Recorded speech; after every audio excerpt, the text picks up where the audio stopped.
Hey there, folks. Welcome to the latest episode of Luthorville. Now, I know what some of y'all are saying to yourselves. You're saying, I've seen some of these here Luthorville episodes in the past, and I don't right recall Eric talking like that before. But you know, when you have such an epic introduction, well, you need a little bit of a really bad Sam Elliott imitation as you're talking. Because, I mean, let's face it, my natural John Cryer, Matthew Broderick voice, that doesn't really work with an intro like that. So, anyway, this is the episode that many of you have been waiting for, the tour of the tiny house. Now, I just want to jump right into it, but before I get started, one little note that I want to make is that I am not going to cover anything technical in this video. This is just kind of the overall tour. Like if my grandmother, rest her soul, were still around, this is a video that she would want to see. She doesn't want to know about how many solar panels I have and how much power they generate and what sort of batteries I have and the charge controller. She doesn't care about that. She just wants to see pretty pictures of the house.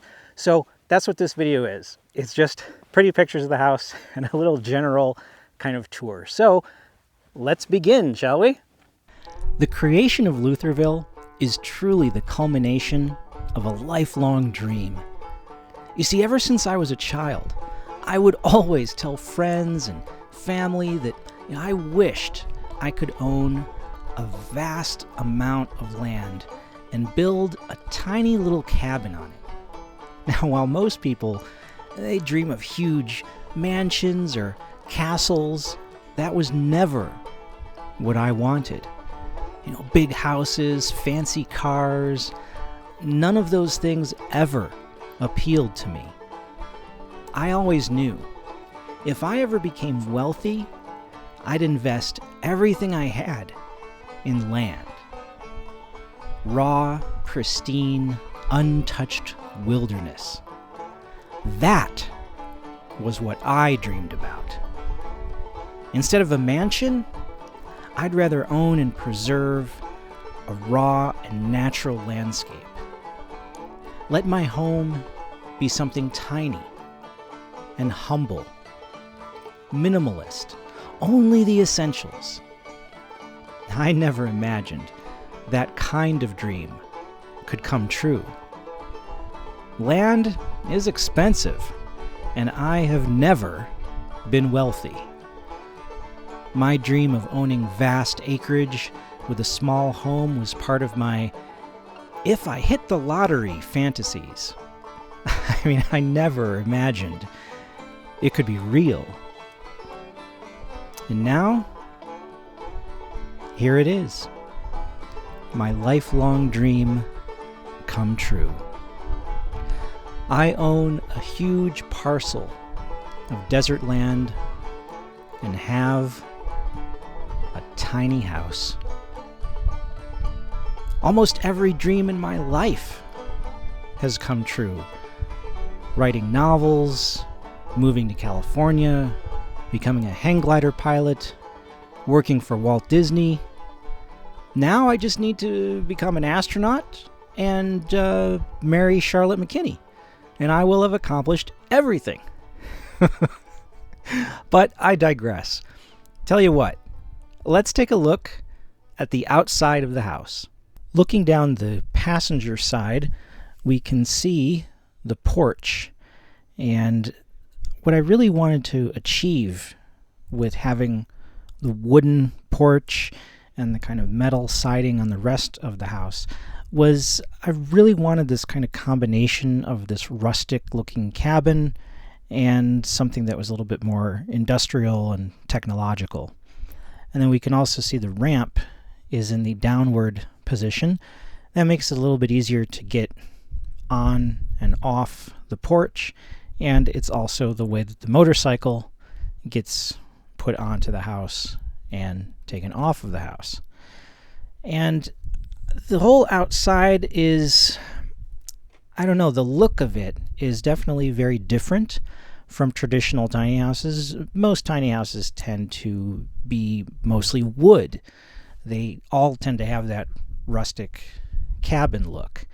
And I really didn't want that for the whole thing. My original intention was that I wanted to do the whole thing out of a shipping container, but the cost was a bit prohibitive on that, and there was some logistical concerns because there weren't a lot of people with experience doing that.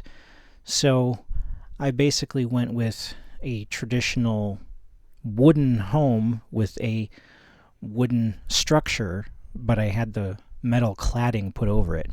Now, the door that you see on the back of the trailer, that is a storage shed, and then this door that is above the steps, that is the main door into the home.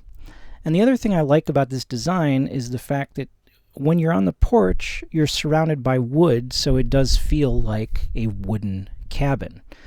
And you could see the 2 LED lights that are up in the ceiling and the exhaust vent for the bathroom. Now, as we come down the driver's side, we can again see that this side is completely covered in metal cladding. There is also the water input and the exhaust fan for the composting toilet. The other big advantage of having the metal cladding is the fact that I don't have to worry about painting it. I don't have to worry about the wood chipping or becoming weathered. So that's another big advantage. Now, a lot of people have a hard time understanding what the house looks like when it's moving and how it attaches to the truck and what the motorcycle looks like when it's attached to the porch. So these couple of clips right here kind of give you a clearer idea of what the flatbed truck looks like, what the gooseneck trailer looks like, and then this clip shows raising and lowering the ramp for the motorcycle. You grab the handle here and just push it up. And it's got really heavy duty springs on it, so like right here I have like no pressure on it at all. It's pretty easy. And then this is the hard part. You want to do it so it doesn't slam into the ground, but there you go. So now the ramp is down. Obviously it's not, I don't have it all the way down touching the ground here, but you get the idea. When it's all the way down, you can ride the motorcycle up and lock the motorcycle in place with this plate and with the securing system. So there you have it, the ramp. Now you know how that works, how it functions, what it looks like when it's both up and down. Well, that pretty much covers the outside of the tiny house. So let's take a look inside.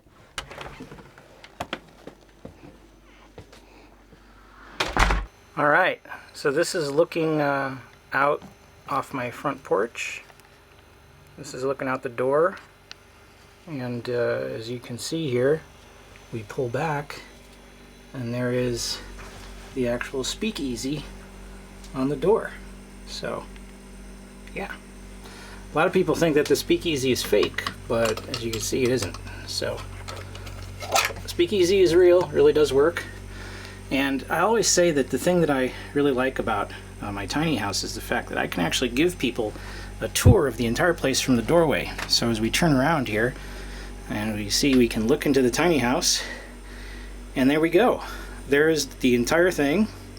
And if we just turn 180 degrees, we come around here into the bathroom. So that's it. You've seen the entire tiny house. So let's actually start here in the bathroom and see what we've got. So here's our view out the window. We can take a shower, take a bath, and that's what we're going to be looking at. So the bathtub is nice, full-size bathtub.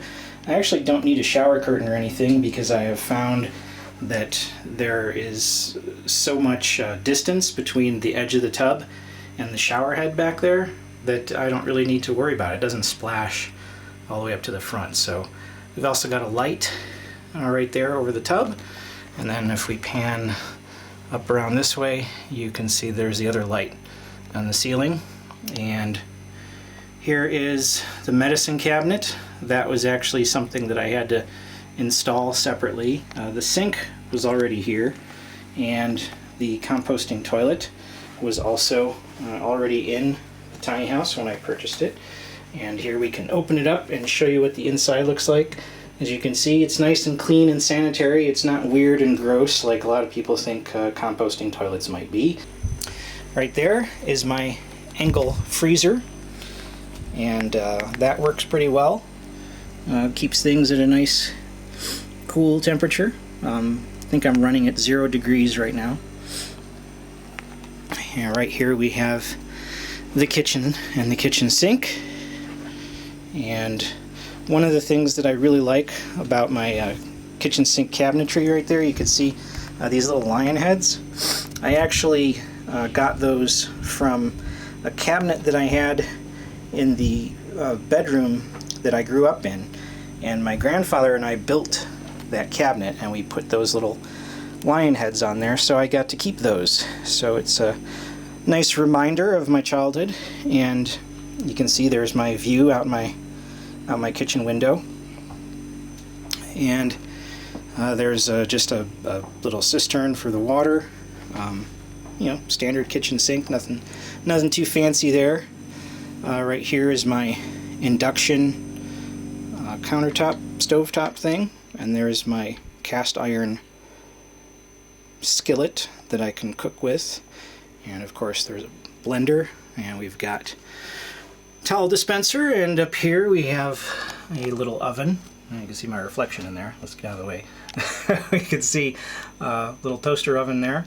And then up here I have just these wire mesh baskets, and I'm using those to hold all this stuff.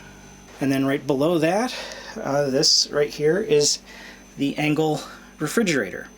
So the refrigerator is there, and then here, once again on this side, is the freezer. So coming back to the front door here, sorry that was kind of fast. Did you get dizzy?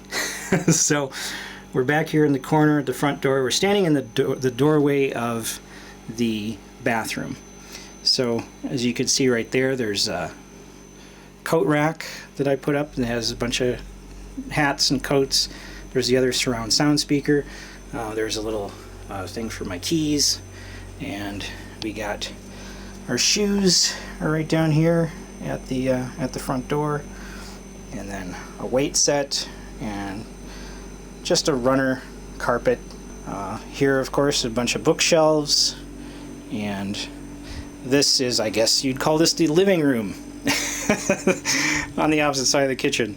So right here, it's the view out the window, and yeah, nice, beautiful day out here in the desert. So once again, we pan up to the ceiling here.